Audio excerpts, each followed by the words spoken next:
नमस्कार दोस्तों, भारत एक सोच देख रहे हैं आप दोस्तों उत्तर प्रदेश की राजनीति में एक बड़ा उलटफेर हो सकता है। बड़ा उलटफेर यह हो सकता है दोस्तों कि जिस उत्तर प्रदेश में 2017 से लेकर अब तक भारतीय जनता पार्टी काबिज है, 2027 के चुनाव में अभी वक्त है, लेकिन 2027 के चुनाव का शंखनाद इसी नए साल के साथ हो गया है ऐसा लगता है।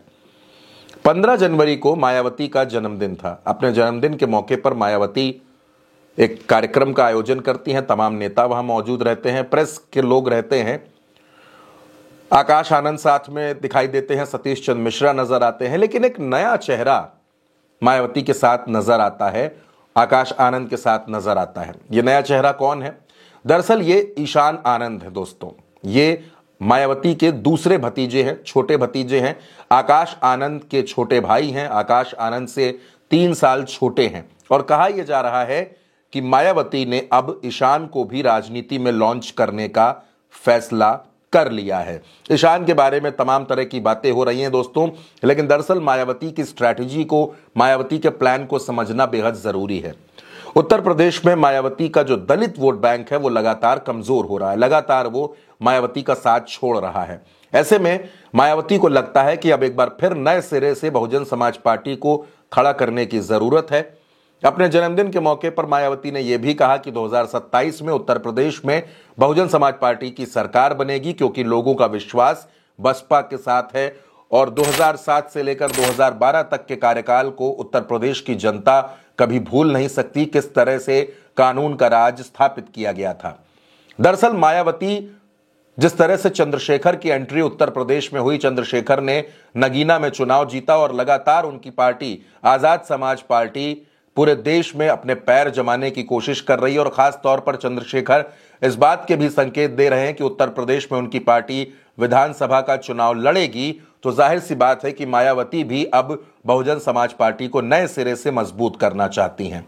चंद्रशेखर के सामने मायावती अपने दोनों भतीजों को लॉन्च करना चाहती हैं, यानी आकाश आनंद और ईशान के कंधों पर अब भारतीय जनता पार्टी से, समाजवादी पार्टी से तो टकराने की चुनौती होगी, लेकिन चंद्रशेखर को भी रोकने की पूरी जिम्मेदारी इन दोनों युवा नेताओं के कंधों पर होगी। मायावती दरअसल इस बात को समझ रही हैं कि अब बसपा में कुछ बदलाव करने होंगे, बसपा को बिल्कुल नए सिरे से और आज के वक्त के हिसाब से सोचना पड़ेगा, और इसीलिए मायावती ने अब युवा नेताओं को आगे करना शुरू कर दिया है।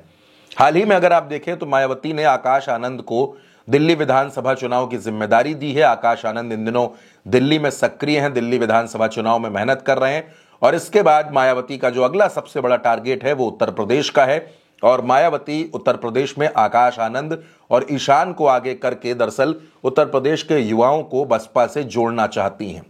मायावती इस बात को जानती हैं कि अगर उत्तर प्रदेश में एक बार फिर दलित, ब्राह्मण और मुस्लिम के सोशल इंजीनियरिंग के फॉर्मूले पर आगे बढ़ा जाए तो उत्तर प्रदेश में बसपा की सरकार बन सकती है। दोस्तों, उत्तर प्रदेश में बसपा के जो तमाम बड़े बड़े नेता थे, चाहे वो ब्रजेश पाठक हों, स्वामी प्रसाद मौर्य हों, नकुल दुबे, नसीमुद्दीन सिद्दीकी, ये तमाम नेता, रामाचल राजभर, ये लोग बसपा का साथ छोड़ छोड़कर जा चुके हैं। कुछ सपा में हैं, कुछ भाजपा में हैं, कुछ कांग्रेस में हैं। ऐसे में मायावती को यह लगता है कि बहुजन समाज पार्टी को अगर मजबूत करना है, बहुजन समाज पार्टी को एक नए विजन के साथ आगे लेकर बढ़ना है, तो फिर युवाओं को जोड़ना बेहद जरूरी है। अब दोस्तों, अगर मायावती की बात करें तो 2014 में लोकसभा चुनाव में मायावती की पार्टी उत्तर प्रदेश में कोई सीट नहीं जीत सकी। उसके बाद 2022 का जब विधानसभा चुनाव उत्तर प्रदेश में होता है, तब भी मायावती की पार्टी सिर्फ एक सीट पर चुनाव जीतती है, और 2024 के लोकसभा चुनाव में मायावती की पार्टी को कोई भी सीट नहीं मिलती है।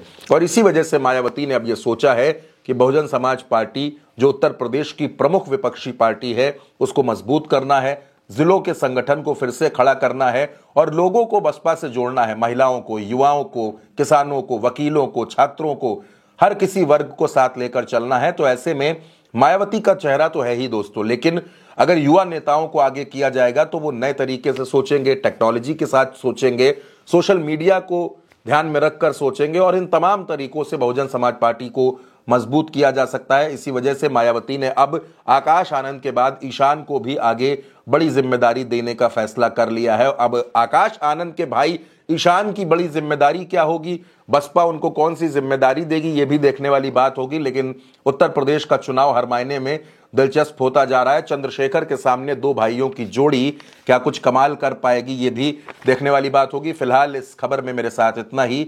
आप अपनी राय कमेंट बॉक्स में जरूर बताइएगा और भारत एक सोच को सब्सक्राइब करना बिल्कुल मत भूलिएगा।